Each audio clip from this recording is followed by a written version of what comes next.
Patay ang isang empleyado ng planta sa San Rafael, Bulacan matapos maipit sa makinang pandurog ng marmol. Umaandar daw pala ang makina ng linisin ito ng biktima. Narito ang report. Nasawi ang 36 anyos na si Joey Magbanwa matapos maipit sa marble conveyor ng isang planta sa San Rafael, Bulacan. Nahirapan ang rescue team at mga empleyado sa pag-alis sa katawan ni Magbanwa sa makinang pandurog ng marmol. Kinailangan pang baklasin ang isang bahagi ng conveyor para tuluyang makuha ang katawan. Lalagutin natin yung conveyor belt, alisin yung roller. Sa ngayon, sa sitwasyon, baka kung papaandarin, baka lalong lumaki yung baka masira lalo katawan ng victim.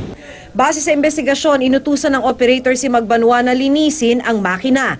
Pero umaandar pala ito noon at aksidenteng nakain ang kamay ni Magbanwa hanggang masama na rin ang kanyang buong katawan. Umaandar yan, sir. Paano siya kinain yan? Siguro, sir, yung pagtanggal niya dun sa dumi dun sa roller, baka sir dinukot niya ng kamay, baka kinain yung kamay niya.